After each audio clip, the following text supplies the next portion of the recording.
Os bosques e florestas não estão calados.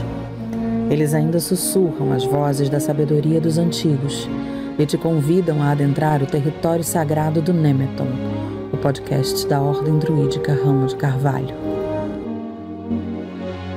Saudações, queridos, queridas e queridos ouvintes do Nemeton Podcast. Meu nome é Alinha Tarnocleca e queremos dar as boas-vindas a todos vocês e ao nosso convidado deste episódio. Olá a todos, me chamo Arto Carlos e a conversa de hoje vai ser sobre o alfabeto irlandês, que acabou por se transformar num oráculo, mas com características bastante próprias. O Oan, como é conhecido, é um sistema simbólico baseado nas árvores irlandesas. Exatamente, Neto. Meu nome é Gabriel Bledogaros e para essa conversa de hoje a gente trouxe para falar sobre os Oans o Henrique, de nome druídico Ian Eohan, que é um estudante e pesquisador do tema há bastante tempo, tendo iniciado seus estudos com ninguém menos que a própria Rowena. Então, seja muito bem-vindo, Henrique. Muito obrigado, prazer estar aqui, né? Vamos falar, sim, sobre o Oan, né? Tanto como oráculo, também o alfabeto dos gaélicos forjados. Um salve a todos e ao Henrique presente aqui, compartilhando suas experiências conosco. Chamo Vinícius Matsagios. Queria convidar o Henrique para compartilhar um pouco da sua trajetória com a gente e com nossos ouvintes. Bom, falando sobre trajetória, né? Eu sou praticante de druidismo desde 2012. Comecei num clã que hoje não existe mais, chamado Tuarradeci, que ficava na região de Vargem, pertinho de Joanópolis, e foi ali que eu comecei minhas práticas com druidismo, né, em contato com as deidades célticas que foram compor minha tradição, e já entrei nesse grupo por indicação da Rowena, porque era um grupo amigo que existia naqueles tempos, período muito anterior a Conselho, né? Já havia os encontros de druidismo nacionais, mas eu comecei nesse grupo, que é um grupo de coração. Hoje esse grupo se desfez, as pessoas seguiram seu caminho. Eu continuei no druidismo, sendo acolhido pela Rowena, no grupo anterior,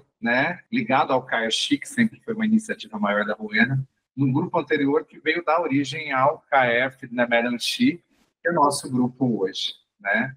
Então, o druidismo é uma crença que nos liga à natureza, que nos liga à alma e à ancestralidade, né? Eu não pretendo ser um celta reencarnado, não me digo como celta, mas digo que o druidismo, para mim, pessoa brasileira, me conecta, é uma forma de eu sentir a conexão com a ancestralidade. E eu vejo que essa ancestralidade céltica, de alguma forma, fala ao nosso espírito.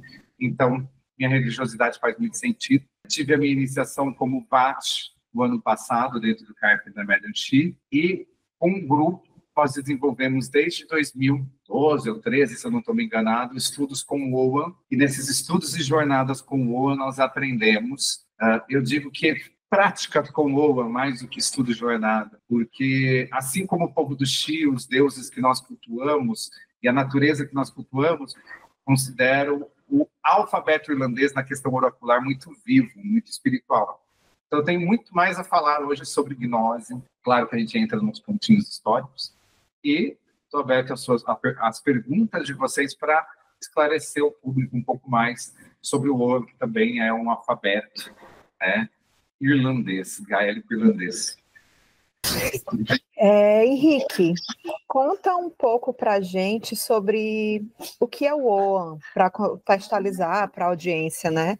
Seus símbolos, sua origem e o mito por trás da sua criação. Então, o Oan é um alfabeto, né? Um alfabeto de origem irlandesa, gaélica. É dito que os druidas antigos não redigiam, né, as suas histórias, as histórias eram transmitidas de forma oral, mas consta, né, em pedras antigas o registro desses símbolos, né? Os símbolos do Oan, então, é um alfabeto completo, né, com consoantes e vogais.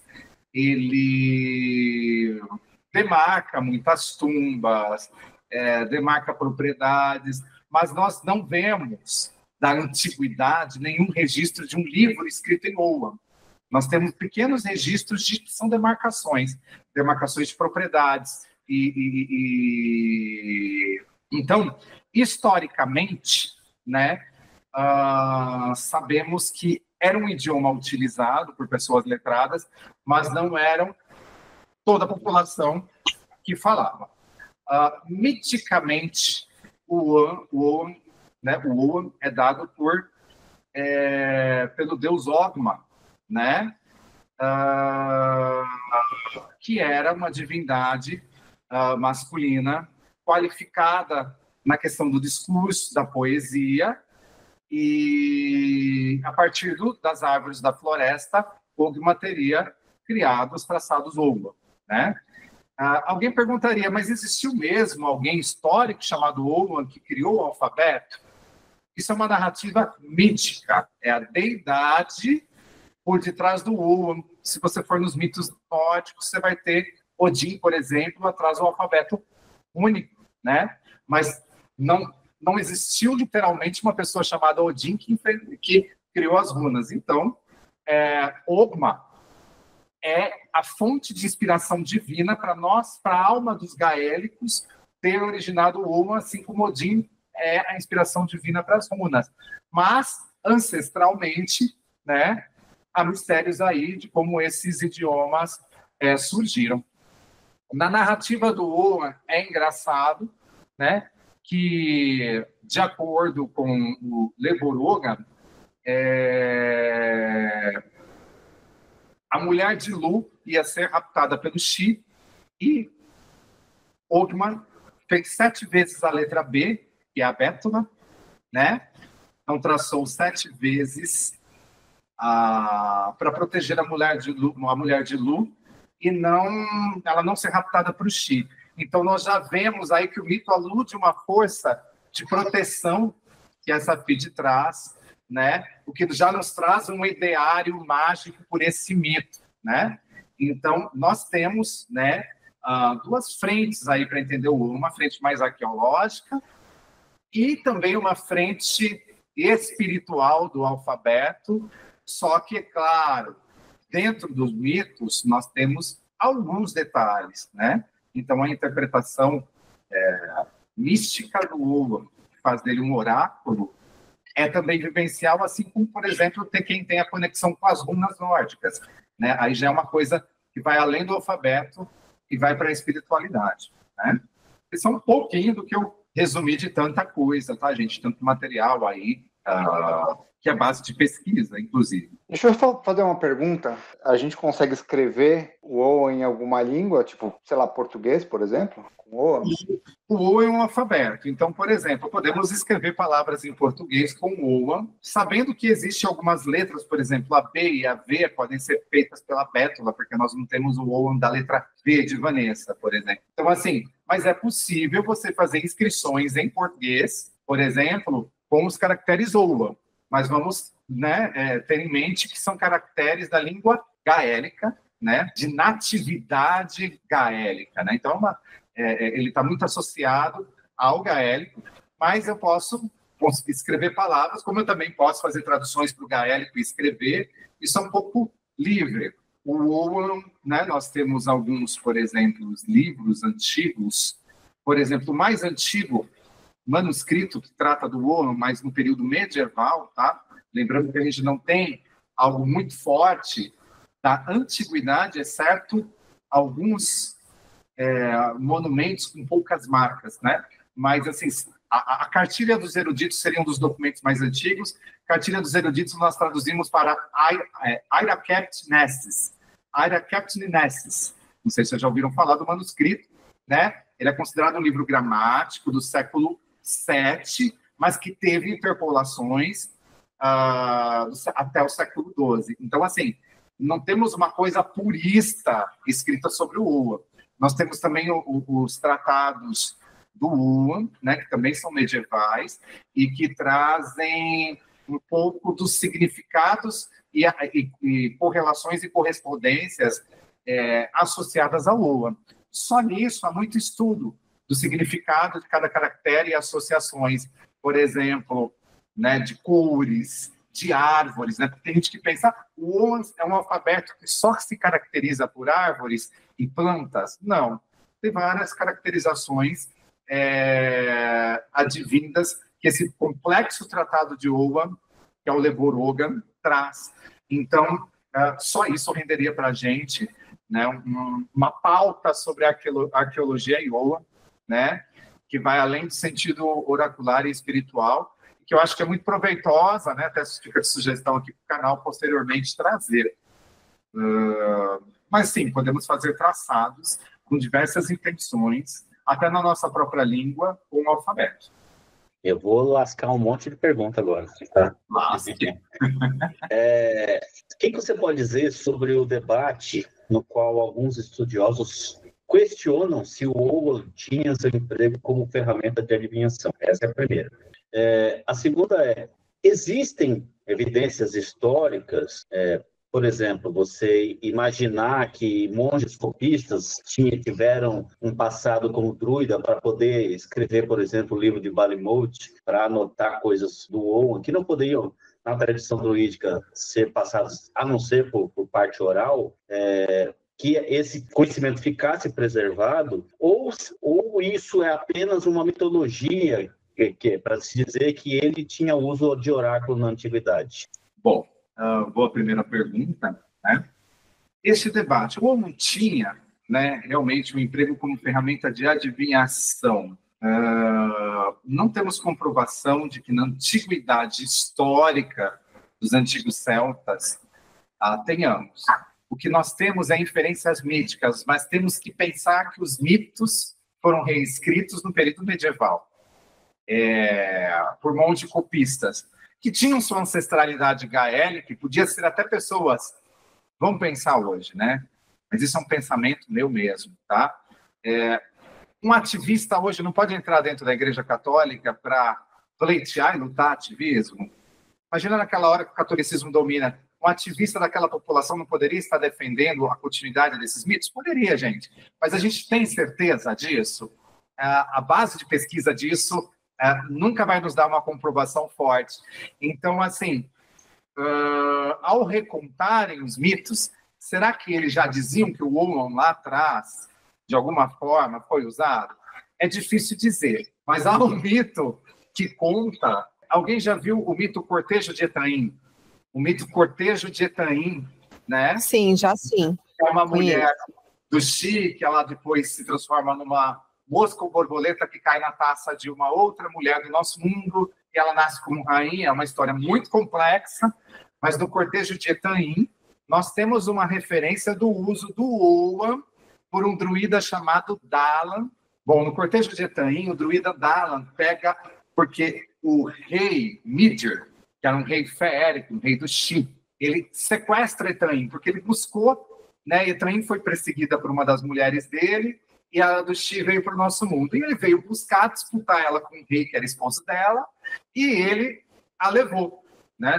Se eu estiver errado, alguém me corrija dessa história, mas ele a levou. E para descobrir aonde ela estava, um druida chamado Dalan tomou 4 bastões com traçados Oa e conseguiu descobrir que ela estava em Brilhete, com Midir. Então, ou com Midir, né? A pronúncia pode ser também essa. E aí conseguiu resgatá-la, né? Assim, resumindo a história, tá? Então, o Oa foi usado nesse mito, né? Outro uso do Oa é o que eu acabei de falar do rapto da mulher de Lu, para ela não ser raptada. Ogma traçou 7 vezes na bétula, mas aí nós não estamos falando de adivinhação, estamos falando de símbolo de proteção. E então nós temos essas inferências míticas. Agora, esses mitos eram exatamente assim na antiguidade histórica?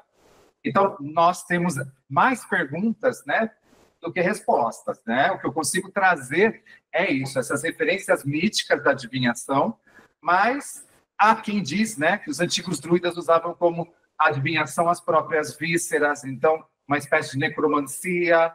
Então, a gente não tem evidência concreta que os celtas da Idade dos Metais usavam Oa. Nós temos esses mitos, isso a gente pode dizer responsavelmente. Nós temos esses mitos, o mito do Cortejo de Etaim, né? Que neste momento ela né? Ela precisa ser encontrada. Então, esses gravetos com Oa traçado são utilizados numa e também a técnica dessa adivinhação não é contada no mito. Então, é tudo um grande mistério para nós, né? A segunda pergunta, que eles eram druidas, escreveram para preservar mitologias que sustentem seu uso do oráculo da antiguidade ou é apenas uma reinterpretação moderna? Pois bem, o que a gente tem de base, Tratado de Owen, dos manuscritos que são medievais, tá? A gente não pode dizer que lá na antiguidade era assim. E o que a gente tem de inferência, ele vai resultar numa interpretação do Owen que é considerada reconstrucionista. Eu pego aquela relação do Tratado de Owen, né, que é o Lebor Owen, e que você associa não só árvores, mas vários elementos que estão ali, né? A gente tem lá no Brasil o livro do Oswaldo Férez, que ele foi muito mais nessa correspondência do Tratado de Owen do que na questão do que a gente chama hoje de escola das árvores. Então, mesmo o Tratado de Owen reconstrucionista é uma reinterpretação moderna? É uma pergunta plausível, por quê? Porque a gente, mesmo ali no período de quem escreveu os manuscritos medievais, a gente não pode ter certeza que eles estavam inferindo uma reinterpretação para um jogo de Owen, embora dá toda clareza pela correspondências e significados, que aquilo tinha, sim, algum valor, além do formar palavras, a gente fazer um beabá, além de fazer um alfabeto, além de fazer um beabá. Quando a gente pega o Ira Captinesses, quando a gente pega esses livros, a gente começa a entender que eles dão um sentido poético, e por que não imaginar que espiritual da coisa, né? Os manuscritos dão uma inferência muito forte disso. Só que, assim, mais uma vez nós imaginando e exercitando sobre algo que está lá naquele período. Então, a gente não consegue inferir se a gente consegue fazer como eles na antiguidade, ou mesmo quem estava ali estudando no período medieval, se a gente consegue alcançar a mente dessas pessoas. E aí a gente tem que se render, no final dessa pergunta, a uma realidade de que a nossa prática de druidismo hoje é uma prática realizada por pessoas contemporâneas, com sua nacionalidade contemporânea, com sua experiência de vida. Estamos no mundo pós-cristão, ainda que deixamos o cristianismo, muitos de nós, estamos no mundo pós-cristão. Então, temos que enfrentar as dualidades, e aí a gente tem que, se a gente for pela racionalidade, a gente está muito, muito, muito distante. Aí você fala, então por que praticar essa religião? Por que buscar esse oráculo? Eu vou desanimar de tudo. Calma. Vamos voltar ao fato que os druidas não escreviam. E por que eles não escreviam o seu código, transmitiam via oral? Eles garantiam que a dispensação de conhecimento fosse praticada, honrada por discípulos que viviam com eles na floresta, que tinham uma prática do conhecimento que vai muito além do que a gente chama de conhecimento. Até existem definições em terminologias, agora não me vem a palavra gaélica correta, mas um conhecimento é o conhecimento meramente intelectual e outro conhecimento é o vivencial, que se transforma num dínamo espiritual. E esse conhecimento, que é um dínamo espiritual, que é uma sabedoria vivencial, eu imagino que era que as pessoas passavam cerca de 21 anos lá com os druidas. E a gente, se a gente tivesse um código sagrado, uma certeza de que o Owen foi interpretado desse jeito na Idade dos Metais, num livro como a Bíblia Sagrada, você sabe o que ia acontecer com a nossa religiosidade? Nós seríamos que nem os fundamentalistas. Eu só aceito porque está escrito assim, no tratado assim, no capítulo, versículo assim. E isso bloquearia a nossa racionalidade a não ter a expansão espiritual. É o que eu penso. Então, eu penso que os druidas já não queriam escrever, também porque eles não queriam que a transmissão de conhecimento fosse uma transmissão... Isso eu estou sugerindo. Como provocação, não estou dizendo que era assim, porque eu não tenho máquina do tempo, né? Eu não tenho óbito. Mas eu estou sugerindo que esses druidas, eles queriam garantir que o conhecimento fosse vivenciado. Porque se eles já tinham um alfabeto e não deixavam nenhum livro escrito, ou queimaram os livros dos caras, ou tinham outro propósito filosófico no ensino deles, que é o que eu sou tentado a acreditar, que eles tinham outro propósito filosófico no ensino deles. Nesse outro propósito filosófico, o contexto... Gente, isso em qualquer política do mundo, tá? Exemplo, eu conheço pessoas que hoje trabalham SUS. A pessoa que vivencia a realidade de usuários e pessoas luta e batalha por uma coisa, com a alma, se torna um defensor. Agora, uma pessoa que tem uma racionalidade, ela fala, vamos cortar tanto leito para economizar, e não vê que a economia vai matar 1.200 pessoas. Então, eu acho que se a gente tivesse uma religiosidade de códigos escritos, a gente poderia estar na mesma armadilha do fundamentalismo. E, às vezes, eu vejo reconstrucionistas tentando, né, sofrendo com isso. E eu não sou contra, eu apoio o reconstrucionismo céltico, mas como fonte para inspirar a nossa gnose. Né? A Rowena, ela é reconstrucionista celta, mas para apoiar a gnose, a gente tenta pegar os mitos, as lacunas míticas, para contemplar a sombra de uma divindade, a sombra de um mito, porque a gente não tem perfeito, a gente não pode se enganar e dizer que a gente tem perfeito. Mas, com muita honra ancestral, ao olhar para a sombra, de repente nós vemos a Morrigan, nós vemos o Dagda, nós vemos Ogma, nós vemos essas feeds cheias de vida, como eu falei logo no início, nos trazendo gnose pessoal. Então, eu falo que o druidismo é uma religiosidade de gnose. E aí a gente retornar para esses estudos, entendendo a limitação deles, como uma busca para o nosso espírito, é um desafio que quebra a sua dependência do conhecimento racional para abrir o seu canal de um conhecimento vivencional, meditativo. E aí que eu começo a falar, por livros, por manuscritos, você vai chegar à sombra, mas o seu racional vai te prender à sombra. E tem gente que vai ficar 20 anos estudando arqueologia e não vai ter a conexão, porque se contenta com a sombra. Mas quem quer adentrar, não estou falando que não deve estudar, não, deve estudar muito. Mas quem quer adentrar vai ter que também abrir o coração, a meditação e a honra, porque nós estamos falando de seres de honra em nossa religiosidade e de seres que se expressam pela natureza para entender a natureza do que está por detrás disso. E aí que está. A nossa natureza hoje, por isso que eu falei da diferença do homem de lá, do homem para cá, é que a nossa natureza hoje, de homem de cá, vai ter um contato com os deuses diferente dos celtas, com Oan diferente dos celtas. É o brasileiro meditando e tendo um contato. E aí... então você não respondeu nenhuma das duas perguntas. Não respondi, porque realmente não há a resposta concreta, pelo que a gente tem de histórico, mas o que eu respondi é o que é importante para nós. O que é importante para nós? Nossa alma está aberta a essa senda, meditar, estudar, ver essas correlações do manuscrito, ver a escola da árvore. Muita gente fala, a escola da árvore não tem sentido porque o Robert Graves romanceou e inventou isso. Ok. Quando em 2013 nós fomos meditar, eu, Rowena, Taba, Eric Guzmão, né? E os outros membros do FeedNemed, Carmo Tavares, D'Artagnan Abdias, todo o povo que estava no FeedNemed, nós não lemos, pelo menos eu, acho que a grande maioria não leu A Deusa Branca, do Robert Graves. A gente não, a gente sabia das como que se diz? Das dúvidas que o povo tem no livro, mas consideramos as árvores associadas e meditamos nas árvores. Cada um com a sua experiência. Uns tinham uma experiência mais de jornada xamânica, visualização.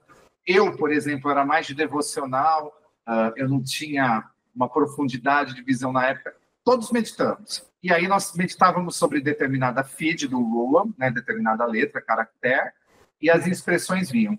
A impressão vinha na meditação, quem tinha visão, quem tinha jornada. As impressões vinham por acontecimentos do dia a dia, quando trocávamos, batia.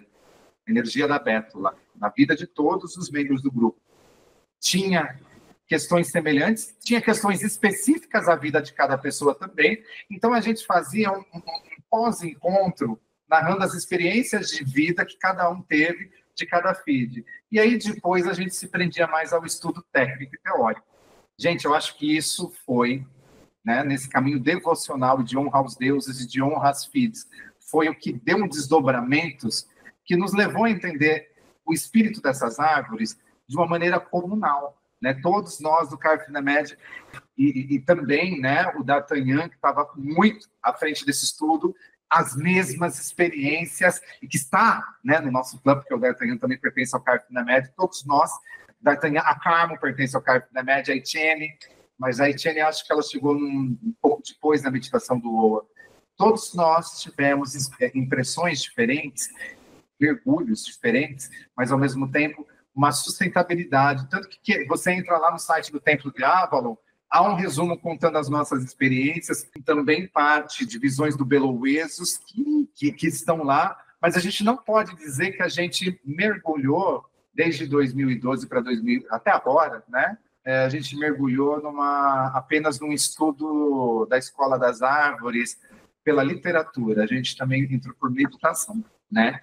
E essa coisa da gnose, do espírito da árvore, é muito forte, né? Então, claro, eu estou aqui já denunciando que eu, né, pendo para a interpretação da Escola das Árvores, dessa conexão com o sagrado das árvores dentro das FITs, né? Rowena foi uma grande mestra, com ela, né, desde o início dessa iniciativa estava muito forte ali o D'Artagnan mergulhado. Então são pessoas, né, que têm muito crédito nesse pontapé inicial junto comigo, que eu era iniciante de clã, né? Mas estava junto com o grupo aprendendo. E eu vou dizer para vocês, né, uma coisa que em particular eu já tinha falado ali com vocês, que para mim o mergulho no Oa, principalmente na meditação com a janela de Fion, foi a minha iniciação no druidismo. Foi porque cada FIT, com suas lições espirituais, cada círculo da janela de Fion, me foi um ensino de caminho dentro do druidismo, né? Acho que eu até excedi nas duas perguntas. Na narrativa. Não, a parada é essa aí mesmo. Se tem conteúdo para mandar pra gente, tem que soltar na roda.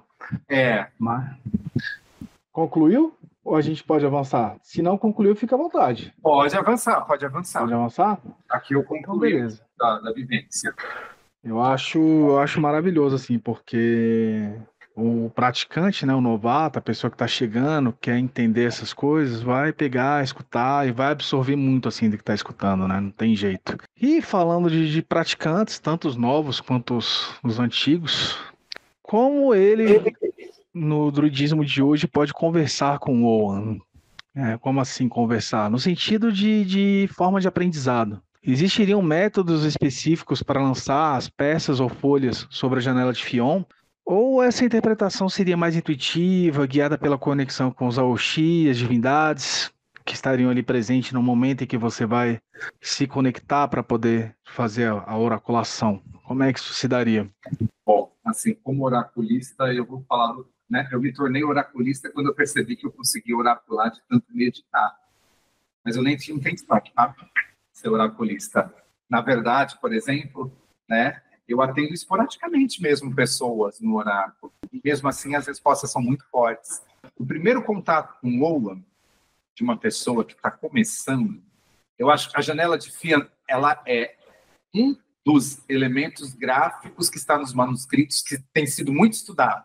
Mas não é só ela, tem outros elementos. Mas sem ela, eu primeiro faria um contato devocional com as filhas. Até porque, quando a gente conheceu nessa meditação, e eu acho que essa pergunta é muito importante, porque eu nem deixei isso muito claro na narrativa. Nosso primeiro contato foi com um mergulho no conhecimento do Oa, não a critério oracular, mas vivencial. No xamanismo, as pessoas não trabalham animais de poder.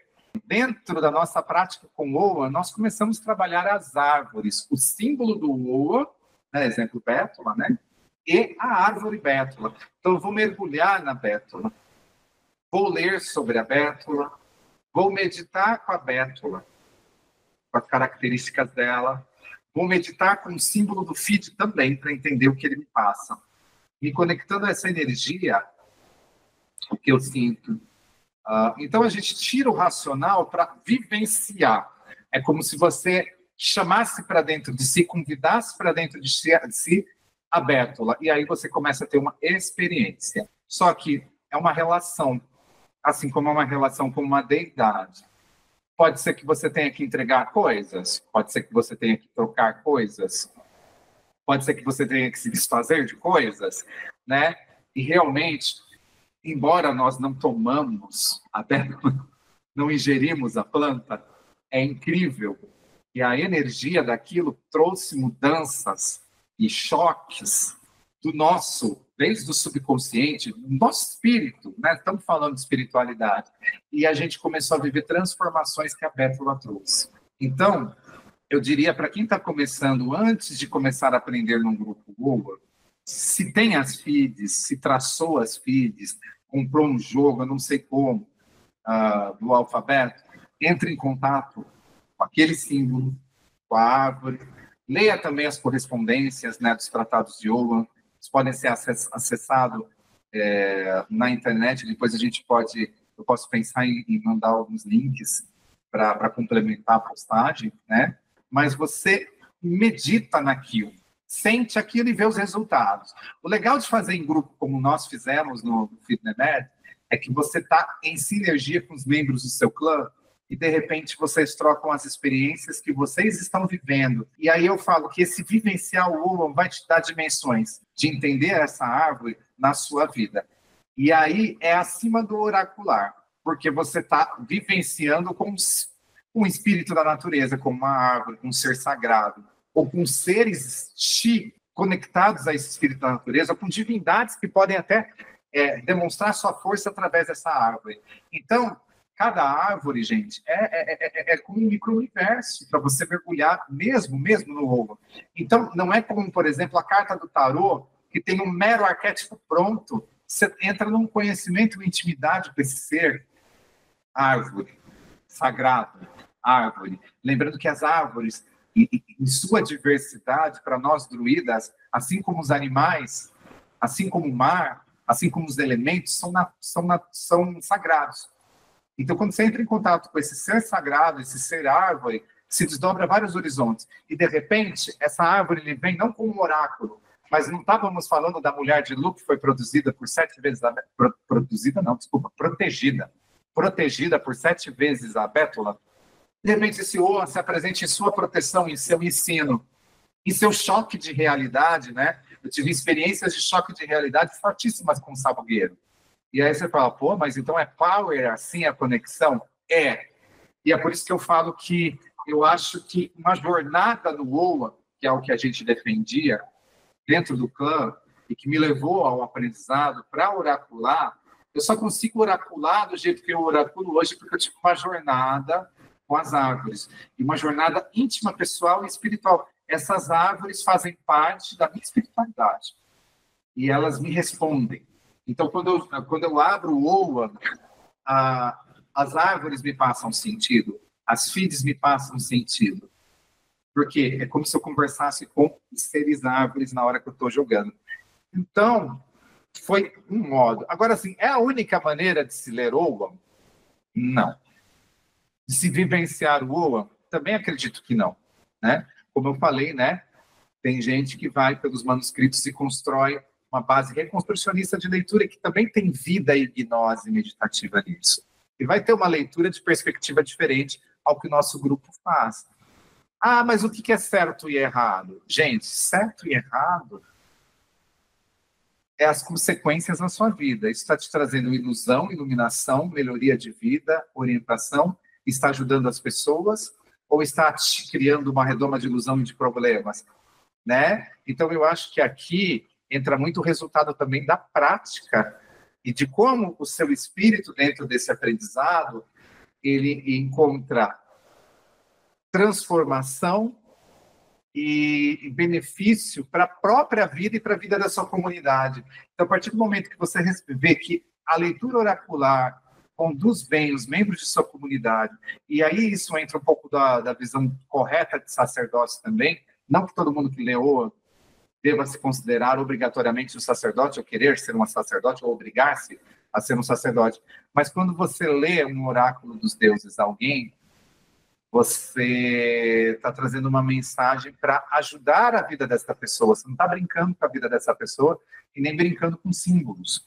Então você está querendo... Você pode ter um espírito lúdico, você pode brincar e jogar, mas com motivação séria, de orientar, de trazer uma mensagem que ajude, que conforte, que inspire, que oriente.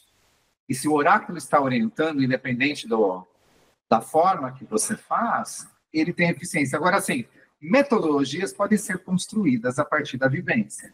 Começamos pela meditação das árvores, depois meditamos com a janela de Fion e acabou surgindo os métodos. Porque a gente, tendo a vivência com isso, ao jogar, teve a inspiração de fazer certas jogadas. Como jogar e ver os 3 caldeirões dentro da janela de Fion. Como jogar e ver o norte da batalha, o sul da canção, o oeste da sabedoria, o leste da riqueza. Ver pontos da vida da pessoa. Então, vira uma metodologia a partir do momento que você começa a sofisticar a arte da inspiração que você encontrou. Mas acho que antes de pensar em metodologia, eu esqueceria da metodologia e mergulharia de alma na coisa. A partir do momento que a minha alma experienciou, aí eu posso criar minha metodologia, aí eu posso me unir com o meu clã para novas metodologias surgirem. A Rowena mesmo está desenvolvendo novas metodologias, e eu acho que isso é incrível, gente. Não tem fim. Não tem fim. Assim como, por exemplo, quem lê runas, tem diversos diagramas para ler suas runas. Eu acho fascinante quem está no universo rúnico, né? E eu acho que todos os oráculos, até quem lê tarô, não se constrói inúmeros fórmulas de leitura, né? A leitura da cruz, a leitura do... E pode surgir novos. Você pode ter uma inspiração, como, por exemplo, esses dias eu estava vendo lá um oráculo todo baseado no amor, como que uma estrutura de Afrodite lá, que a pessoa faz com as cartas. Gente, que magnífico! Então, eu acho que primeiro você vivenciar isso para qualquer oráculo, aquele oráculo, entender a espiritualidade e a verdade daquele oráculo a partir do conhecimento que entende oráculo, que não é um conhecimento técnico, teórico só, é um conhecimento de inspiração. A partir do momento que você encontra a inspiração, a construção de métodos, ela não se torna mais uma coisa de estudo técnico, ela se torna um jogo sagrado. Aí, vamos lembrar dos jogos de Lunazar agora, né? Um jogo sagrado em que você desdobra, como se fosse um jogo de xadrez, novas jogadas para ajudar as pessoas. E aí é que eu acho incrível. Então, resumindo, quem é novo, desdobre a intimidade com a coisa. Amadureceu, desdobra tentativas. De repente, métodos novos surgem, né? Ai, nossa, então não tem um método fechado de se interpretar a janela de Fion. Tem muitos métodos já bem conhecidos e já bem explorados. Mas por que dizer fechado, gente, se a gente não tem realmente, nem como na antiguidade eles oraculavam? E deuses, eu não quero oracular como os celtas antigos. Imagina eu abrir a víscera de um animal ou de uma pessoa. Não quero. Então, é isso que eu falo, né? A gente não pode tentar ser revivalista celta. A gente está buscando os mesmos deuses da antiguidade, mas os deuses que são seres sábios sabem quem é a gente. E sabem que a gente não luta mais como Currula. E, se qualquer um de nós tomar um soquinho de Currula aqui, a gente vira patê na pista, né? Então, a gente não é mais o mesmo tipo de pessoas que os celtas da antiguidade. Mas os deuses estão vivos compreendendo o que nós somos. E a gente precisa pensar em construções para a nossa sociedade agora. O reconstrucionismo celta tem que pensar em reconstruir para o agora. Né? São deuses da antiguidade e da ancestralidade. Os deuses sabem que não podem pedir sacrifícios que nós não podemos fazer como pediam na antiguidade. Né? Então, eu acho que isso vale muito a gente pensar. Não estou falando de uma modernização que jogue fora o ancestral de modo nenhum. Isso não está sendo dito aqui. A gente referencia-se no ancestral para a realidade de quem vive no hoje. Né? Eu acho que é isso. E acho assim que quem está começando tem que pensar em ir com amor, devoção e pureza de espírito, a inocência que se permite aprender. E começou a fazer sentido para você, aí você vai ler um teórico que vai falar que não pode ser de maneira nenhuma isso. Pensa um pouco se ele está tendo uma referência no antigo, ou se é uma coisa do ego da pessoa ali também, porque às vezes a gente fica meio que... nossa, eu nunca vou acertar. Né? Eu tive esses momentos, tá? Nessa jornada de ouro. Eu nunca vou acertar, eu nunca vou interpretar. Porque, nossa, então nunca... Né? Porque tem gente... que ela vai tão a fundo na questão, então, mas não tem como provar que foi oracular, são só 2 mitos que fazem referência, metodologia para quê? Essa escola das árvores é inspirada no Graves, sabe? Mas a gente tem que entender que a ancestralidade da coisa, ainda que o Graves foi poeta e saiu da real, talvez a espiritualidade da coisa foi maior que o poeta ali, né? E a gente, né? Claro, não põe a mão no fogo porque eu sei que realmente há umas belas de umas distorções da visão ali, né? Não vem ao caso agora. Mas é que eu estou falando da inspiração. Awen, que é uma coisa que para nós do Imbas, né? No foco irlandês, Imbas, no foco galês, Awen, a inspiração sagrada que nos traz a verdade. Ela tem que entender que a gente vai ler esses símbolos e vai meditar. E vai meditar porque não tem nada escrito concreto. Tem referências medievais, mas não tem nada escrito concreto. Se não tem nada escrito concreto, mas eu sou racionalista, estou desesperado, não tenho como seguir o druidismo, eu preciso de uma religião, de um livro escrito. Mas aí cadê a graça do descobrir, do mergulhar, do desdobrar a sua alma, do sentir, de ter uma conexão viva com os deuses? Aí eu volto naquilo, né, que eu gosto de um looping. Né? Eu gosto de fazer looping, né? Vocês perceberam que eu gosto de fazer um looping. Então eu volto lá nos druidas da antiguidade, que tinha uma tradição oralista e não deixaram nada escrito. Como ficaria a gnose se ela se aprisionasse em um código de leis religiosas? Vai sondar o fundamentalismo que você vai ver. Ficaria daquele jeito. Entende? Imagina. Então, assim, eu acho muito legal a gente ter essa liberdade espiritual para interpretar, mas um compromisso com a verdade, né? Também não é usar a liberdade espiritual para escrever abobrinha, para oracular a abobrinha, né? Para a gente ter a humildade de chegar a esses seres ancestrais que são as árvores, que são ancestrais, e a esses símbolos ancestrais que são os ancestrais, e chegar com honra. Acho que o mais importante, que é o cerne dos mitos célticos que nós temos hoje, é a honra. Acho que a gente tem que entender que embora não tenha nada escrito, sobrevivem princípios éticos muito fortes. Né? As 9 virtudes, né? Os códigos que têm sido publicados no Conselho lá Brasileiro de Druidismo e Reconstrucionismo Celta, né? Os códigos de honra. Por que isso sobrevive?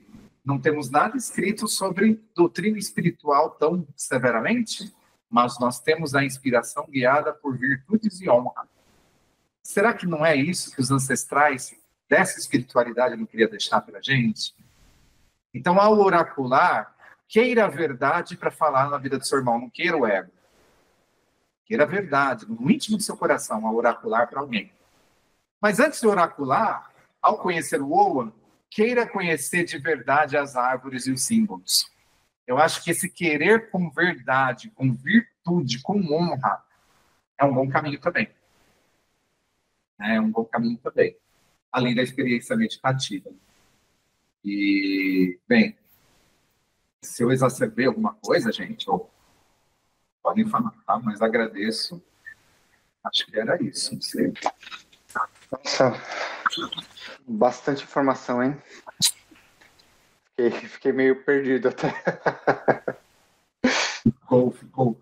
Motivo para escutar o episódio depois. Pois é.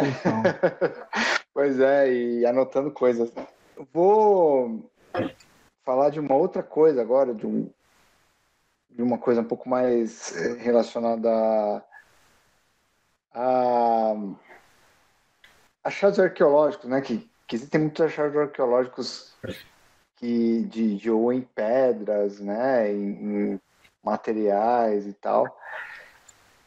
E eu queria saber se esses achados já foram decodificados no sentido de que para que eles utilizavam isso.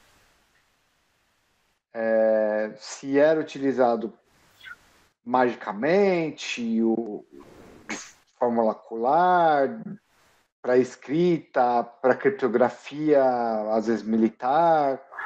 Você sabe disso? Como é que funciona nesse sentido? Então, mergulho nos achados arqueológicos, por exemplo, né, profundo, eu não tenho, mas, por exemplo, tem pedras que identificam situações, demarcações de terreno, né? Deixa eu buscar aqui um outro exemplo. Porque, assim, alguns templos religiosos, como igrejas, também têm demarcações feitas. Então, assim, são coisas, assim, se eu não me engano, gente, tem também a questão de sepulturas. Então, assim, eram coisas muito de uma identificação, de uma demarcação pontual, meio que técnica ali, mas muito solta. Nós não temos, por exemplo, um tratado muito elaborado sobre adivinhação ou algo, né, nos monumentos megalíticos. Ninguém nunca achou um achado que fale de um ponto forte da mitologia da antiguidade, né? Pelo menos eu posso estar errado, não tenho essa informação agora, mas assim, a gente não tem coisas muito complexas escritas em Oan no período mais antigo, né? Nós temos, assim, algumas pedras demarcadas, como, por exemplo, o templo religioso, com alguns nomes, né? Mas vale a gente fazer uma busca, né? Até eu me atualizar sobre outras referências, mas eu acho que, assim, nada muito complexo a não ser identificações de coisas. Como, por exemplo, a quem pertence essa propriedade. Ou como, por exemplo, essa sepultura, este lugar, esta igreja. Né? O Araxeptinesis, por exemplo, o manuscrito, ele foi escrito como uma defesa gramatical para prevalecer o irlandês sobre o latim, segundo alguns. Né? Então, mas isso já vem no período medieval, essa discussão mais complexa, em Oan, em que se usa os caracteres Oan. Então, pela arqueologia, nós não temos algo complexo relacionado para... agora pelo Oan, como os hieróglifos egípcios atendem muito bem na civilização egípcia, você vai nos templos egípcios, tem narrativas completas em hieróglifos. O Oan não nos atende, o que tem sido o Oan hoje, não é dessa maneira, a gente não tem... E aí nós voltamos ao fato que os druidas mesmo da antiguidade não escreviam, né? E então há um desejo, né, enorme de, vamos, de repente, quem sabe, né, nos surge um achado arqueológico e totalmente em Oan, com coisas muito bem detalhadas, né? Então, o que leva alguns a pensarem, sugerirem que o uso do Oan na antiguidade era muito mais uma forma administrativa do que relatar tudo numa língua, né? Então, assim, realmente a gente tem um mundo de mistérios aí, Vinícius, para explorar enquanto a ciência, né, disso. E aí até falei, né, aqui em algum momento que eu acho que é uma pauta bem legal trazer pessoas versadas no estudo da arqueologia num próximo debate, né?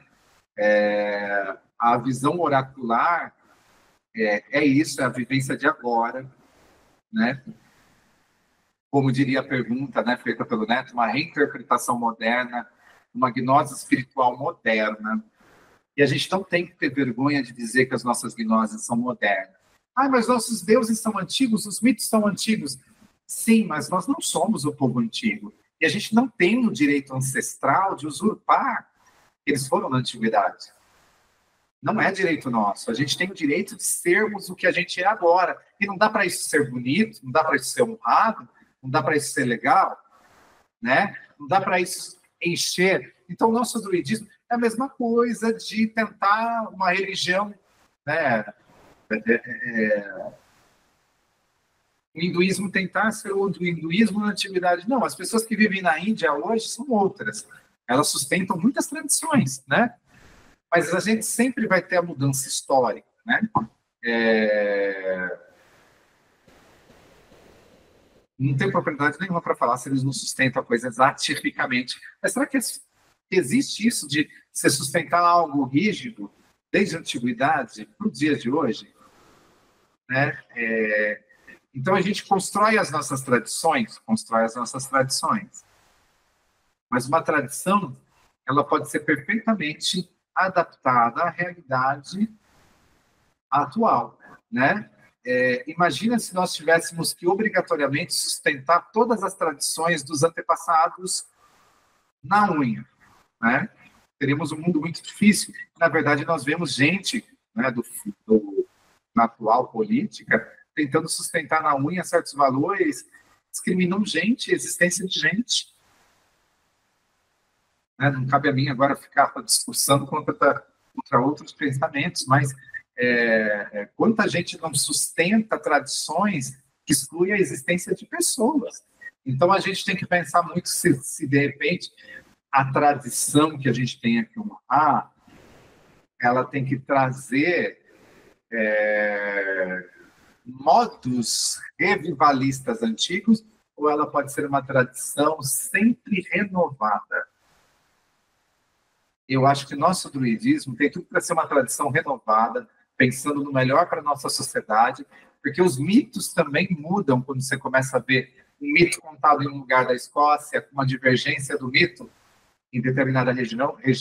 Os mitos, às vezes, isso não acontece só no mito celta, no mito grego, em qualquer outro mito, eles mudam de acordo com a região.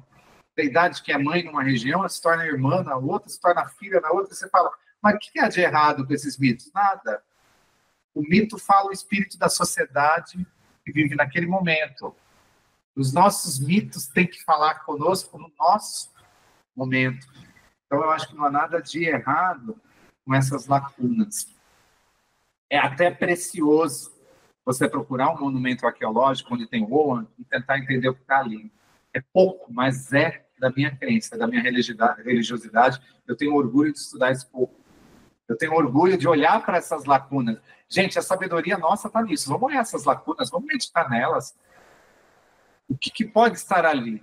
E deixar o canal da alma aberto. Né? Mas a alma devaneia. Nosso psicológico devaneia muito pra caramba. E vai acontecer na meditação do Om muitos devaneios. Mas daí a energia verdadeira da coisa choca os devaneios. Na verdade, o Om que vai meditar nas feeds toma muito choque com os próprios devaneios. E aí você vai ver, não era devaneio, né? Porque a própria energia da árvore me colocou ali no choquezinho de realidade. Então eu falo para vocês. Agora, eu não sei, né? Às vezes a gente enlouquece também. Estou brincando. É uma brincadeira, né? Mas que espiritualista vivo hoje, né? E contemporâneo, mas espiritualista que quer o bem da sua comunidade não é um pouquinho doidinho. Bem, estou falando por mim, né? Eu já ia dizer, brincadeira com vários fundos de verdade, né? Com várias camadas de verdade, né?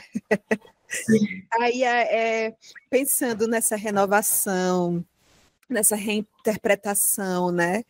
O Oan, ele ganhou novas camadas de significado, muitas vezes ligado até à ecologia, sustentabilidade, né?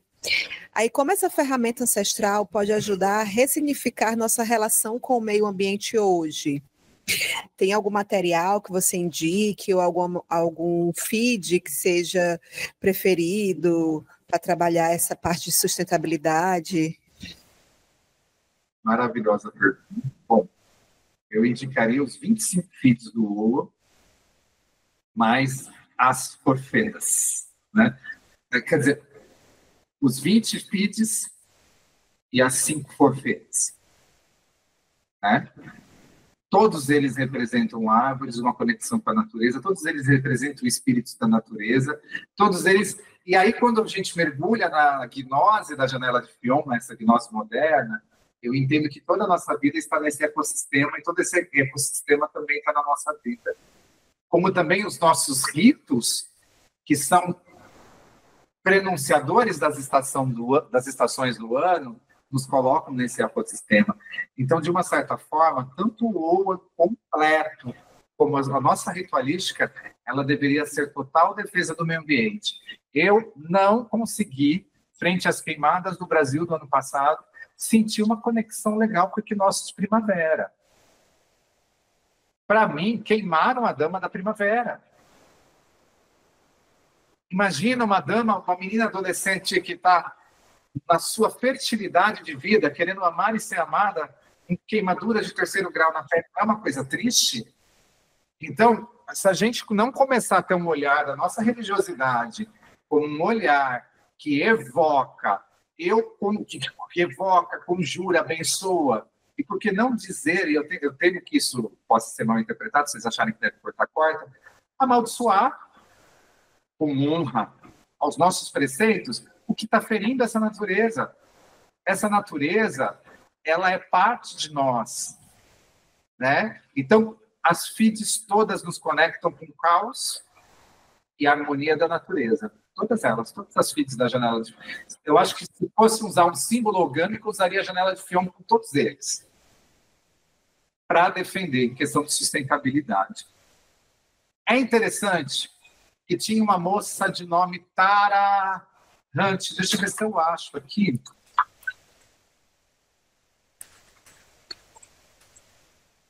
Na Irlanda, que ela fez o estudo, se não me engano é Tara Hunt, gente. Ai, é que isso me veio agora que a Aline falou.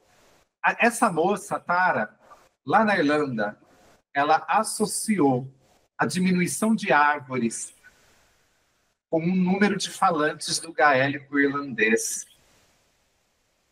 Lembrando que os caracteres do Owen são o alfabeto irlandês, que é o tema do que a gente está falando.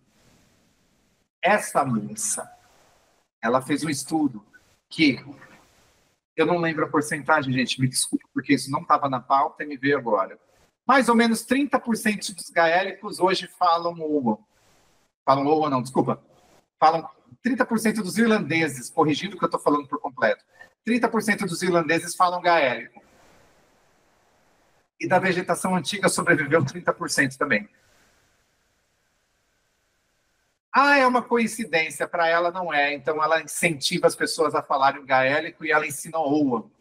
É uma menina relacionada às crenças politeístas pré-cristãs da Irlanda, que está nesse resgate lá.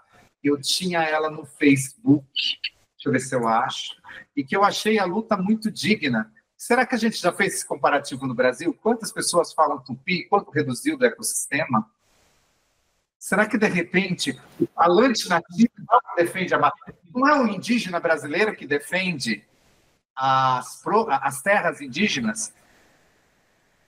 Que consegue viver no bioma sem destruí-lo? Conforme vai diminuindo quem fala as linguagens ancestrais, nativas brasileiras, não diminui a mata também? Essa moça lá na Irlanda relacionou a diminuição de falantes do gaélico, a diminuição de árvores. E ela, então, está tentando resgatar tanto o idioma como as árvores num projeto ambiental. E deixa eu ver se eu acho, gente, me deu até desespero. Eu sei que o nome dela é Tara. Se eu achar, eu aponto aqui. Tara Brading. Não consigo entender o sobrenome. Ela deve ter mudado. Ela tinha um nome mágico que ela deve ter mudado para o sobrenome. Ela faz alguns vídeos com o Owen. E por que, né? Bem no meio da entrevista, vem me lembrar dessa pessoa. Mas, vamos deixar isso como um dever de casa, da gente encontrar essa Tara, que ela faz essa relação, né? E também, fora o defeito de casa de encontrar a Tara, que a gente pode botar como referência. Eu acho que é a Tara Brading. A gente fazer esse questionamento. Será que com a diminuição realmente dos falantes da língua indígena, não só o tupi, né? Porque são vários dialetos, por região, não diminui também a mata, né? Não diminui também Aqui no Ceará a gente passa por um processo de desertificação e você falando nisso, eu comecei a lembrar de que as nações também estão se dissipando, né? As nações indígenas também estão se dissipando. No que tinha mais de 30, 40, 50, 100, hoje tem mapeado 15. Eu estou falando bem por alto porque eu não tenho esse número exato, mas é um questionamento, né? Sim. Olha, Aline, eu penso assim, por que eles param de falar o próprio dialeto?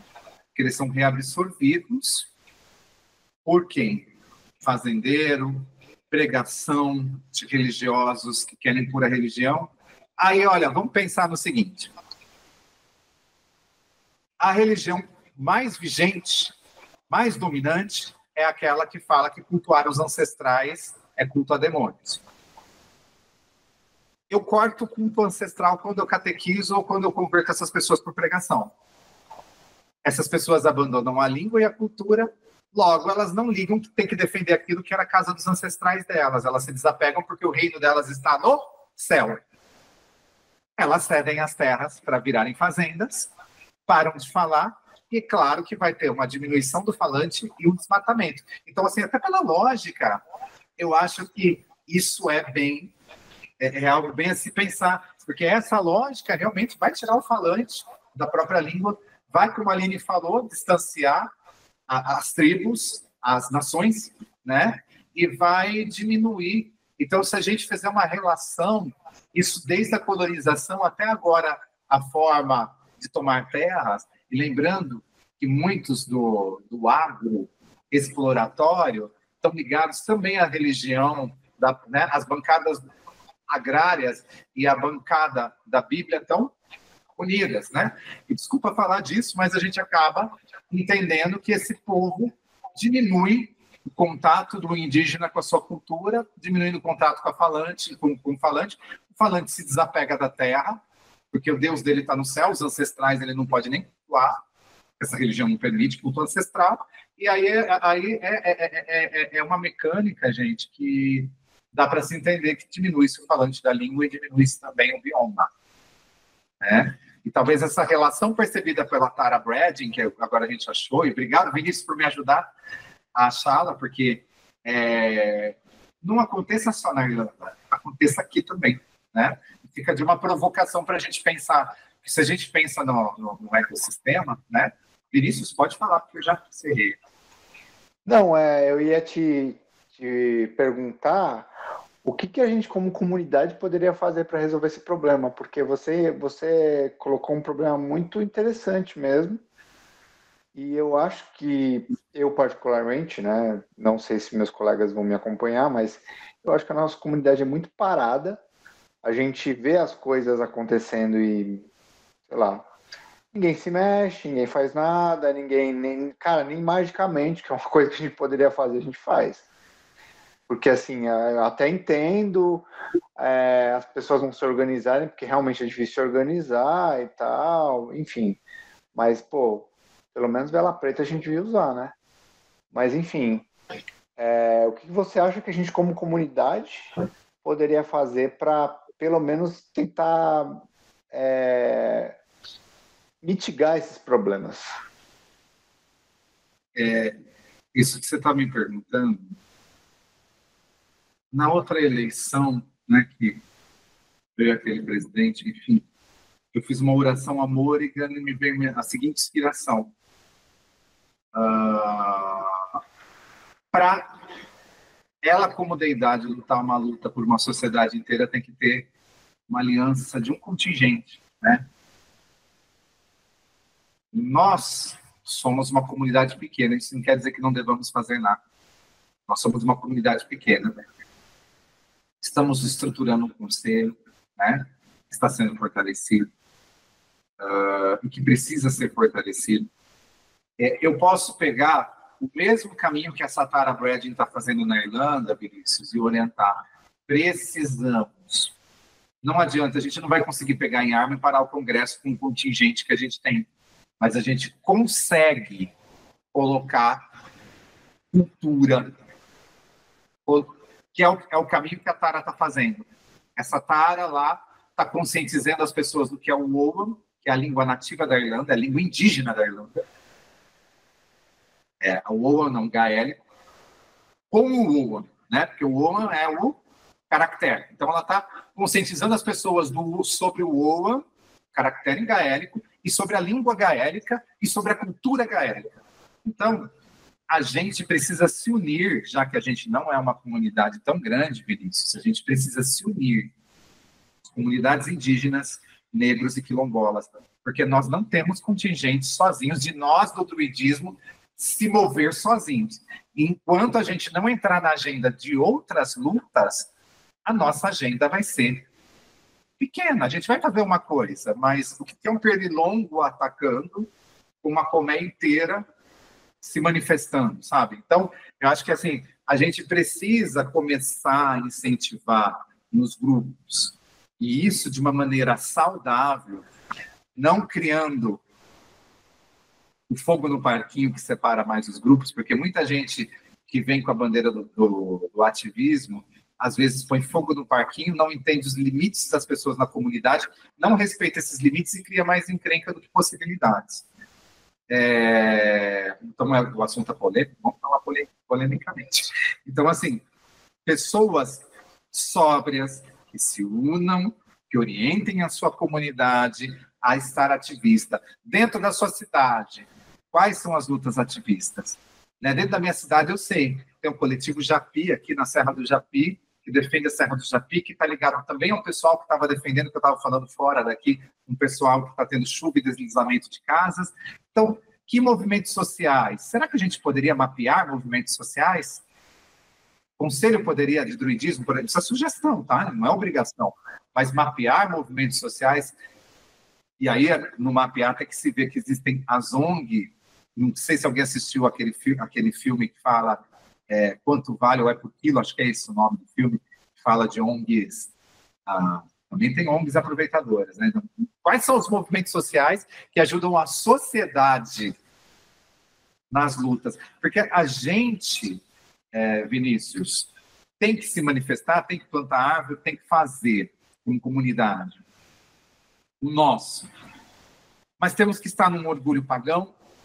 Por que nós não nos aproximamos das federações de Candomblé e Umbanda? Por que nós não nos aproximamos das lutas indígenas? Porque sozinhos, tudo que a gente fez fazer é quixotesco, sabe Don Quixote? A gente não é uma comunidade gigantesca druídica para fazer além das nossas forças.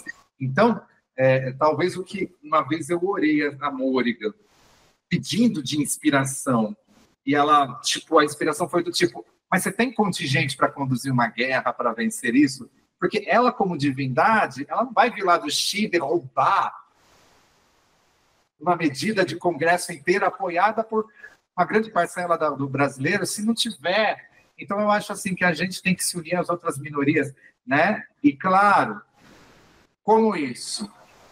Abrindo as nossas comunidades como clãs e o nosso conselho e outros pagãos para entrar junto com as lutas por indígenas, por meio ambiente.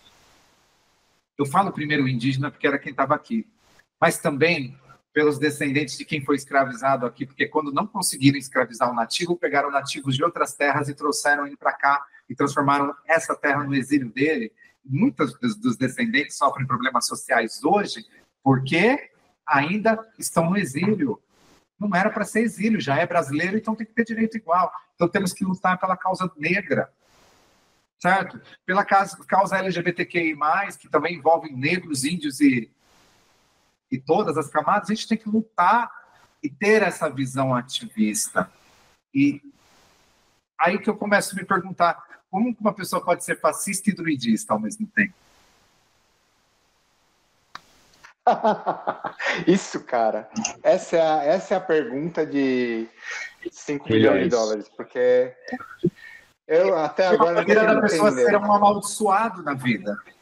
Desculpa a minha franqueza se quiser cortar isso depois, mas acho que isso é uma maneira da pessoa viver como um amaldiçoado.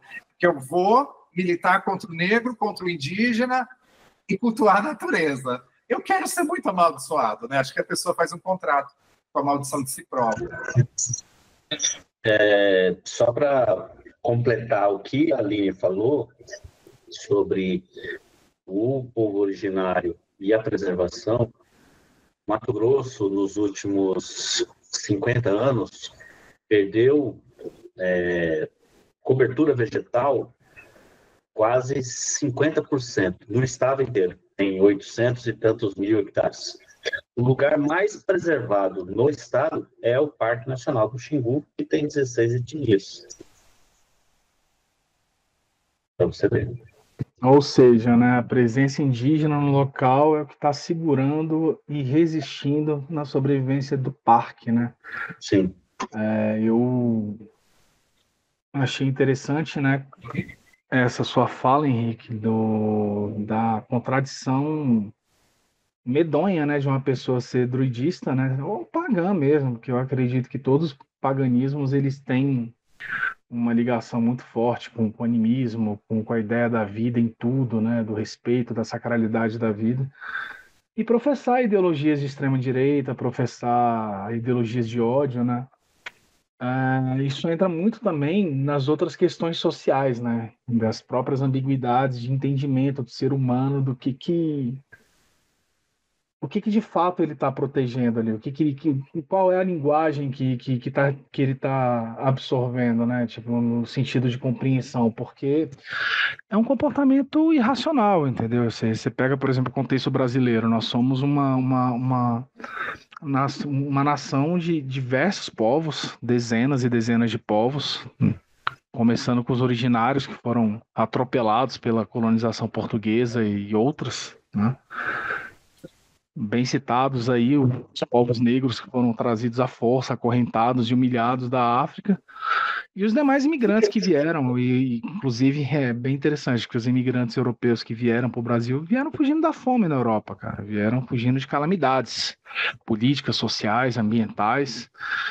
E o que os descendentes dessas pessoas que vieram em condições assim, tipo, de muita penúria, se tornaram? Se tornaram pessoas que, infelizmente, não compreendem sua história, não compreendem a questão principal de que é viver sob um sistema de ganância para poucos, né? Um sistema piramidal e completamente autofágico que destrói tudo, né? Então eu achei muito boa a sua colocação, né? Obrigado por ter trazido isso aqui pro episódio. Enriqueceu bastante. E agora eu vou mudar completamente o que nós estamos conversando agora e puxar um pouquinho de sua fala lá atrás. Cada oráculo tem a sua característica e o seu meio de conexão. Você falou um pouco da dinâmica sua e do Finemed e trabalhar isso com vocês, né? Vocês trabalharam essa egrégora e tal. Agora, vamos imaginar que o nosso ouvinte não tem como partilhar uma experiência semelhante, né? Às vezes não tem nem alguém ao lado dele, tá? Ficou com vontade, vai ouvir o Henrique e fala, poxa, eu queria tanto aprender o, né? Como que eu vou fazer isso? E quero usar isso para mim, né? Então, o que você recomendaria para esse ouvinte, né? Ou ouvintes, que ele tenha, quais os passos que ele tem que fazer para iniciar essa jornada de conhecimento, de busca pelo ouro? Certo. Porque no fim, né, na minha narrativa, a gente trouxe o caminho que nós fizemos, e foi um caminho clânico, né, participando já. Mas a pessoa que está só, ela tem, né, algumas referências. No Brasil, nós temos dois, né? Nós temos, na verdade, o site Templo de Avalon, que tem toda uma expressão material da Escola das Árvores ali, que a Rowena desenvolveu, que é muito legal de estudar, de ler. E para meditação também, ela pode também estar meditando, embora não em grupo, ela pode ler e meditar, e vai fazer o mesmo sentido, se ela já tem uma devoção pessoal, né, ou se ela está construindo, vai fazer um sentido inspiracional. Não é uma leitura difícil de ler, por exemplo, ali. Nós temos também, né, que o D'Artagnan Abdias desenvolveu sobre o material, né? Ele chegou a ministrar cursos, não estou acompanhando no momento, então isso é uma falha minha agora, mas ele também é uma pessoa que traz bastante, né? Nós temos um livro do Oswaldo Pérez, lançado em língua portuguesa, que traz um pouquinho dessas relações do Tratado de Owen, do manuscrito medieval, e que traz uma escola reconstrucionista, que eu também acho legal de ler essa escola, porque nem sempre só as árvores falam pelo Owen, Às vezes a árvore não dá resposta, ou às vezes na inspiração do seu jogo, que eu jogo, ou não é tanto a árvore que fala, me vem aquele aspecto. Por exemplo, quert, a macieira, que é contato com outro mundo. Mas, de repente, alguém está passando por uma situação de dificuldade financeira. Quert, que é a macieira, pode trazer o significado de farrapo, de trapo, de pano de trapo. Então, a gente pode enriquecer as associações, além das árvores, por outros estudos. Então, sim, vale ler os materiais, mas eu sou tendencioso na coisa de dizer, vamos meditar. Mesmo seguindo a escola reconstrucionismo, com os reconstrucionistas, com os materiais, eu acho que meditar. E essa coisa de natureza das árvores. Você medita na natureza, você defende a vida da natureza, você entra em conexão de alma com a coisa, né? Isso eu acho que de qualquer caminho nós não podemos nos afastar, porque senão a gente acaba sendo muito metódico e racionalista. Isso tem um resultado? Tem. Mas eu acho que quando você capta a coisa na alma Então, mas aí eu sou tendenciado, né, pelo estudo que eu vivi, pela vivência que eu tive, eu sou tendenciado a falar isso, mas eu acho que sim. E bom, é legal se aproximar de um grupo. Eu acho que hoje as pessoas se aproximarem do grupo não significa que a pessoa precisa entrar num grupo de druidismo. Né? Nenhum grupo precisa ser proselitista. Entre para o meu grupo. Não. Você quer aprender OA, mas não quer participar de um grupo? Mas qual o problema de você conhecer e dialogar com pessoas que estudam de um grupo? Será que nossos grupos conseguem trocar com pessoas que são praticantes individuais e que não querem se filiar em um grupo? Ou será que tem muito comportamento de proselitismo? Porque eu acho que a pessoa também pode fazer trocas com a Rowena sem fazer parte do KF da NET. Né? Até ela se sentir à vontade de estar num clã, ou entra no conclave do Povo Livre. Né? Então eu falo que é legal se aproximar também e conversar com as pessoas que estão oraculando para enriquecer esse conhecimento que não pertence só a nós. O conhecimento pertence a todos da comunidade. Né? Então, os conhecimentos que vão se acrescentando das diversas formas, ele pode ser trocado. Né? E então a pessoa não precisa se sentir sozinha também. Né? Eu acho que a pessoa que está estudando sozinha, que prefere estudar sozinha, ela tem esses direitos, mas ela pode perguntar a quem também está participando de um clã e continuar estudando sozinha. Para mim, é um prazer responder a quem vier. Né? Eu não quero me filiar ao clã, mas eu quero falar contigo sobre o e estou estudando. Eu acho um prazer falar, é um prazer trocar. Né? E todos nos enriquecemos. Até porque é muito legal você ver aonde uma pessoa chegou sozinha. Ela pode vir com experiências novas daquilo que você experimentou, em grupo, e te dar uma outra amplitude, porque todos os dias nós somos aprendizes dessas árvores, todos os dias elas ensinam coisas novas. Então, é isso que eu fecharia. Eu fecharia dizendo que o conhecimento não é fechado. Não é fechado, gente. A gente vai construir para sempre isso aí. Né? Vai construir para sempre. Gabriel tinha perguntas. Tenho sim. Estou aqui. Estava dando uma olhada rapidinha na página da Tara Brady, mas olharei depois. Bom, na tradição druídica ancestral, é sabido que o conhecimento estava sob uma proibição de ser registrado de forma escrita, né? Tornando assim inacessíveis os conhecimentos e saberes aprendidos em anos e anos de estudos e treinamentos, se não pela oralidade. Né? Isso é conhecimento básico de todo mundo que começa a estudar, né, os povos celtas, historicamente, né? Tipo, são os relatos que os historiadores da época trouxeram. Então, eu pergunto, de que forma o uso do Oan como um oráculo poderia refletir essa visão sagrada do saber, né, da filtragem do conhecimento, como ele pode ser acessado por pessoas que, né, pelos mais variados tipos de pessoas, e quais seriam os cuidados que o praticante deveria ter ao interpretar essas mensagens, né? Então, eu acho que é uma pergunta que pega muito na questão geral do oraculista, seja de que linguagem oracular que ele lida, né? Mas dentro do Oan, teria muita diferença ou não? A parte final eu fiquei um pouquinho confuso, Gabriel. Deixa eu tentar recolocar, então. Essa parte final, ela está falando basicamente dos cuidados que o oraculista tem que ter ao se deparar, de repente, com uma mensagem que pode ser muito pesada, entendeu? Tipo, pessoal, eu tô com um problema X e a oraculação não só confirma, como dá a entender que vai ser algo muito grave na vida do consulente. Só um exemplo. Ou o contrário, alguma coisa que vai ser muito boa e, de repente... Enfim, essas questões, assim, tipo, de compreensão sobre como o oraculista deve encarar esse tipo de situação de acordo com o seu consulente. Ficou mais claro? Ficou. É que assim, quando a pessoa... nenhum oráculo ele é isento de trazer choques de realidade. Né? E só que assim, nós oraculistas temos linguagem. Somos responsáveis pelo que dissemos, assim como um médico.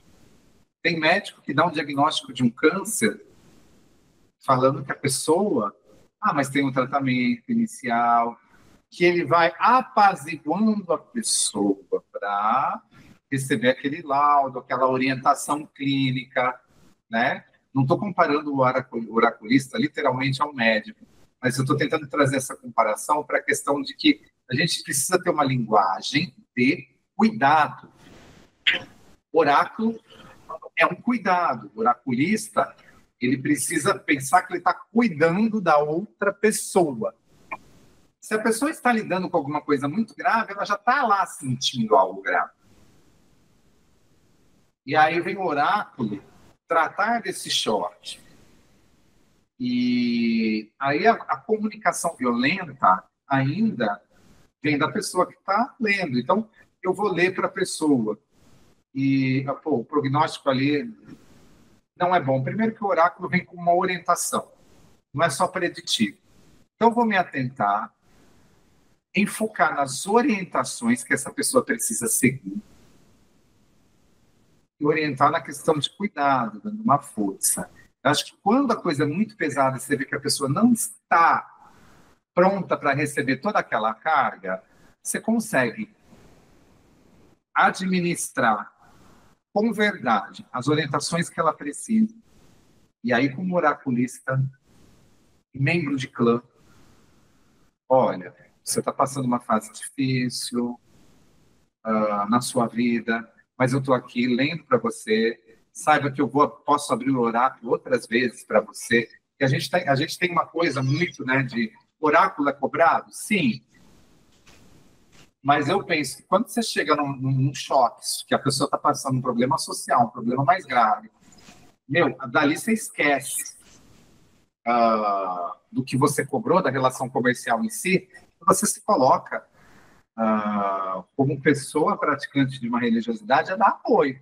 Então, eu estou aqui, eu sei que a situação você está passando por isso, a orientação é esta. Porque até hoje eu nunca abri o oráculo e o oráculo do outro simplesmente falou assim, vai morrer, e morreu e acabou e vai ter que enfrentar. Não, eu nunca vi. Sempre tem uma orientação, gente.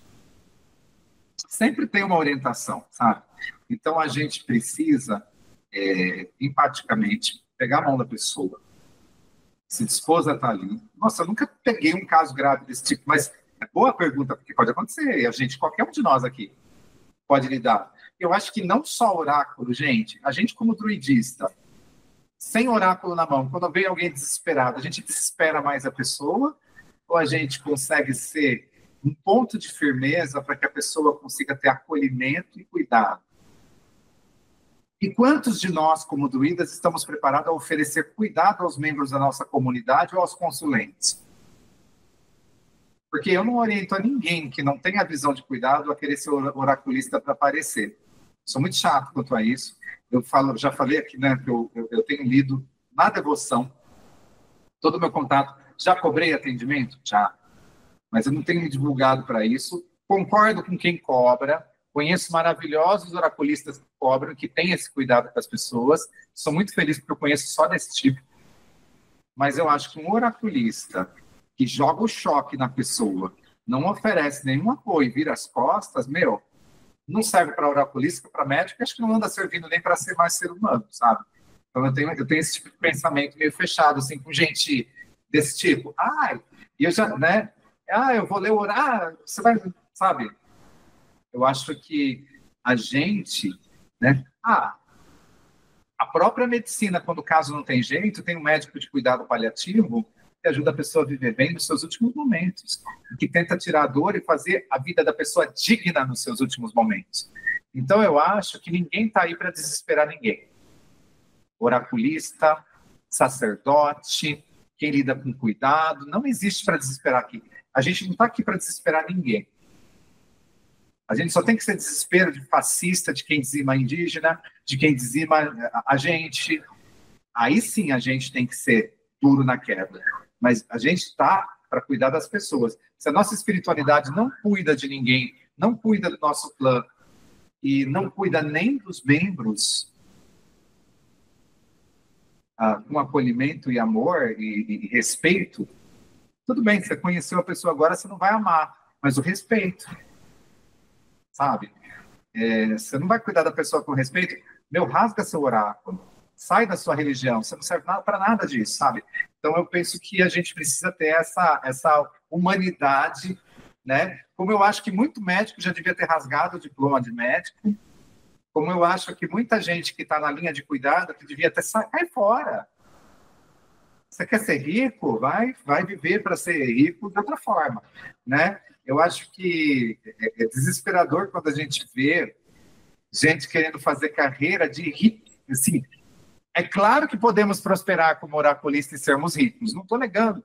Já teve episódios que há oraculistas muito ricos e éticos. Não, dizem que o tal do Walter Mercado era muito legal, gente boa, e não discordo disso, não. Mas vai enriquecer cuidando. Vai prosperar cuidando. Você quer prosperar com o oráculo? Honre os deuses. Honre a verdade do oráculo. E prospera honrando. Porque se você for uma pessoa que não cuida das pessoas e cuida só do seu ego, acho que você não está nem aí. Você não devia estar nem no druidismo, nem estando em contato com o Oa, né? Eu acho que a gente está num caminho sagrado, mas que também cuida, né, das forças da natureza, gente. Elas são tribais, elas são equilibradoras, e você vai cultuar isso sem acolhimento, eu acho que é muito fora da casinha, sabe? Então, eu acho que dentro do que eu diria para um oraculista você tem vontade de cuidar de alguém? Tem vontade de orientar? E se a pessoa estiver em desespero, você vai dar a mão ou você vai, acabou minha consulta? O problema é seu. Eu não, sei lá, eu não curto muito esse oraculista que tem esse comportamento, não, tá? É minha opinião pessoal. Opinião pessoal, não curto. Eu curto gente que gosta de cuidar. Né? Na perspectiva do ramo, inclusive, a senda do druida é justamente para isso. É o que cuida da comunidade, ele é o principal, que as pessoas vão conversar com ele, vão buscar conselhos. Eu acho que é por aí mesmo. E eu falo isso de vivência própria. Gente, eu estou desde 2012 dentro do druidismo. Quantas coisas e desesperos eu passei, e a Rowena, na hora, veio com oráculo ou com alguma dica de energia, um apoio, uma palavra de amigo, uma orientação. Gente, é isso. Né? Quando a gente tem uma amiga, tipo, a Rowena, para mim, ela é uma sacerdotisa, uma mãe, uma irmã. Então, por quê? Porque sempre foi clã. Nunca foi negócios da Rowena. Né? E eu não estou... está sendo puxa-saco dela. Tô, porque ela merece. Quem merece tem que ter a honraria. Você puxa muito o saco da sua druideza. Não tenho outra para puxar. Né? Ela é maravilhosa, vocês a conhecem. Ela não é só um suporte para nós do clã KFDMed, ela é um suporte para todos os clãs. Ela nunca se negou a um clã, né? E então eu falo, é isso. O Wallace é outro exemplo, né, que o Vinícius está falando aqui, que sempre a gente conta e sempre a pessoa está de braços abertos à comunidade. Isso, curar a si mesmo, curar a comunidade, é a missão do druida. Então, assim, se a gente não amar as pessoas que estão nos ensinando, e se elas não nos amarem, não tem por que a gente bajular quem quer fama. Eu já não sou fã de cantor, de atriz, justamente por isso. Não sou fã de ninguém. Eu não gosto de bajular ninguém que não faça nada pela sociedade, que não faça nada para a comunidade, né? Quando eu gosto de um artista, é porque esse artista entregou muito à sociedade, né? Então, quando eu vou num show de um artista que eu gosto, não é porque eu vou bajular ele, não. É porque a música dele já entregou lutas sociais, né? Ah, como eu sou chato, eu sou pensionista. Mas, né, é a pessoa que entrega esse tipo de coisa. Eu acho que a gente precisa valorizar muito as pessoas que estão entregando cuidado a gente. O Wallace, o Ramo de Carvalho, ele poderia estar vivendo a vida dele, com os conhecimentos dele, sozinho. Ou ele poderia conduzir o conhecimento de druida dele, a Rowena também, só para serem ricos a vida toda. Não poderiam? Do que ficar cuidando de gente, do que ficar... Aí todo mundo conta o problema, né? Todo mundo vem com um problema para cima dos druidas. E quem quiser ser sacerdote vai ouvir problema, viu, gente? Nós que estamos nesse caminho, quando nós falamos, eu vou servate, que lindo, você vai ter dom da adivinhação, vai lidar com o problema das pessoas? Sim. Pode falar, Gabriel. Não, é interessante essa perspectiva mesmo, né? O Vinícius bem lembrou aí do papel do druida, né? Um dos papéis do druida, que é o de acolher, né? De servir ali de grande conselheiro da tribo, da comunidade. E é engraçado que, pela perspectiva do ramo, assim, né? A forma como o Wallace conduz. Claro que o Lag também tem as portas abertas ali, com uma semente pública, mas o ramo ele não faz distinção de pessoas. Quem quiser chegar no ramo de Carvalho vai ser bem-vindo, vai ser bem acolhido pelo coordenador, pelo resto dos integrantes. E eu sempre achei isso uma característica assim, muito boa, sabe? Muito boa mesmo.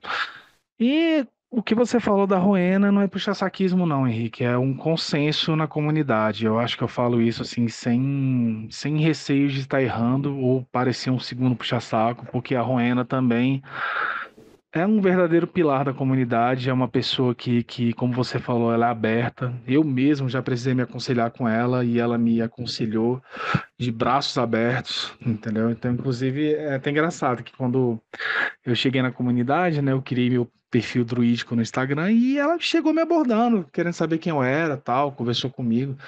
E eu já sabia quem era a Rowena, entendeu? Eu sabia que ela era um nome grande dentro do druidismo, né? Então, para você ver que algumas coisas, elas são muito verdadeiras, no sentido de que quanto maior a pessoa, mais acessível, aberta e disponível para ensinar e para acolher ela vai ser.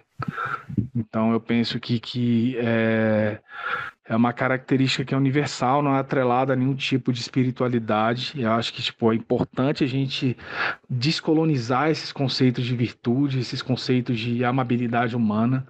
Isso não é característica exclusiva de nenhum tipo de religiosidade.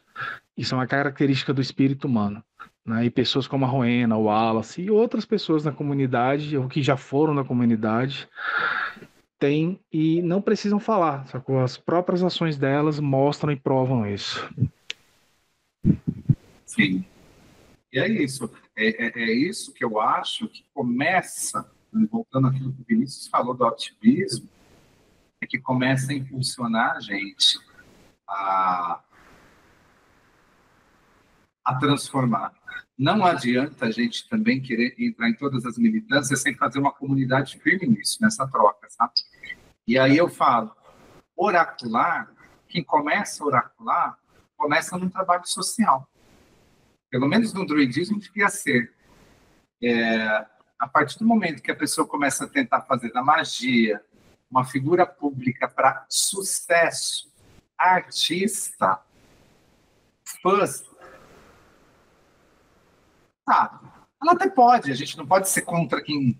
Tem gente que tem isso, né? Ela até pode querer, mas não sem cumprir o sentido de acolher e ajudar as pessoas.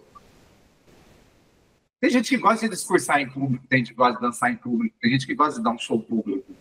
Isso também não é falta de virtude. Se é o dom da pessoa ser um artista, e seja. Não temos os bardos? Não é muito legal os bardos que tocam e fazem show, multidão, balança o cabelo e tal? É legal ter essa figura. Só que ela também está para cuidar. Acho que é o sentido que não pode se perder, sabe? As pessoas podem ter sucesso. Mas de repente eu comecei a ganhar dinheiro. Não tem problema. Se você está ajudando as pessoas, então você pode contribuir mais com a comunidade, mais com o conselho, mais com os outros, prosperando, né? Então não tem nada errado, né? A gente sabe que o capitalismo é todo errado pela dimensão dele, mas você prosperar com aquilo que é trabalho seu não é errado, né? Mas ao mesmo tempo, você cuida da sua comunidade, né? Se você não cuida, está perdendo sua própria prosperidade, pode estar perdendo sentido também, né? É o que eu penso, tá, gente? Tem opinião. Então agora, Henrique, a gente vai caminhando para o final. Eu queria pedir para você as suas considerações finais, junto com seus jabás, né? E as suas dicas culturais, que a gente sempre pede para os nossos convidados dar dicas culturais para a gente. Oan é um universo pequeno. Eu só represento uma fração miúda das possibilidades, né? Não sou nada sozinho. Tudo o que eu aprendi a desenvolver participação do meu clã, KFUE da Nedanxi, é a inspiração das árvores, acho que elas são as primeiras na comunidade, junto aos filhos do Oa. Então, essa ancestralidade é que faz tudo, né? Eu morro e isso fica, sabe? Eu passo e isso vai ficar, vai despertar se houver humanidade, se houver depois questões. Sobre o oráculo Oa, eu acho que meditação, eu estou sendo repetitivo, mas é meditação, conexão, né, com a natureza. Dica cultural, eu acho que o site templodeavalon.com, ele tem muita coisa aberta, tanto em mitos, como explicações sobre o Oan, como indicação de bibliografia. Foi onde eu comecei o druidismo, onde eu recebi orientação. Nós temos outros, né, sites, como, por exemplo, Politeísmo Gaélico, né, que é do Leone Moura, que fala muito de mitologia aberta. Ele também escreveu as Crônicas de Nisfal, né? Acho que, né, os fortes grupos de druidismo são fontes de muitas produções, né? Então nós temos o LAG, nós temos o Ramo de Carvalho, que é muito forte aqui em São Paulo, que oferece estudo com muita potência, com muito material de ensino sobre druidismo, né? O KFUE NEMED, em breve, está com guildas, né? Guildas para iniciantes aprender, que é dirigido pela Rowena, que é o nosso grupo. O próprio Conselho CVDRC é uma grande fonte. Temos escritores, né? A Rowena escreveu As Brumas do Tempo. Temos o site do Beloesos, Beloduno, Nemetis Belene, você pode jogar na internet Nemetis Belene. Então, nós temos muita gente. Temos o livro Bosque dos Druidas, que agora ele vai chegar numa nova edição, e nós temos, né, um em andamento, né, já como um spoiler. Então, nossa comunidade tem produzido muito, além do que dá de material fora do inglês. Nós temos material em português, coisa que em 2012, quando eu cheguei, era menos.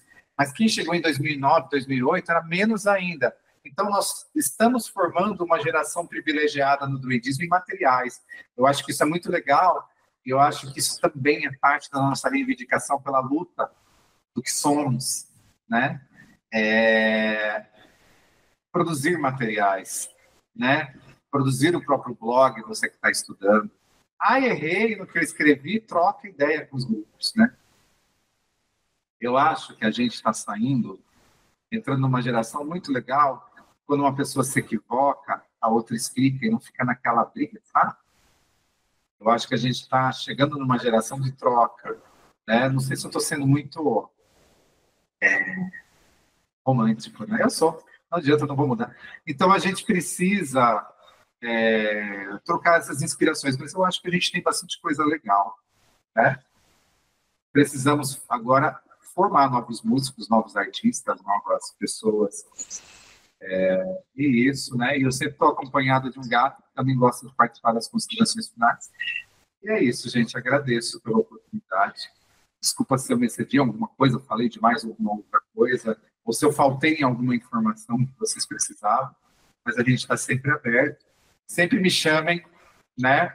Gabriel tem meu contato, todos podem solicitar o Gabriel quando não nego a ninguém.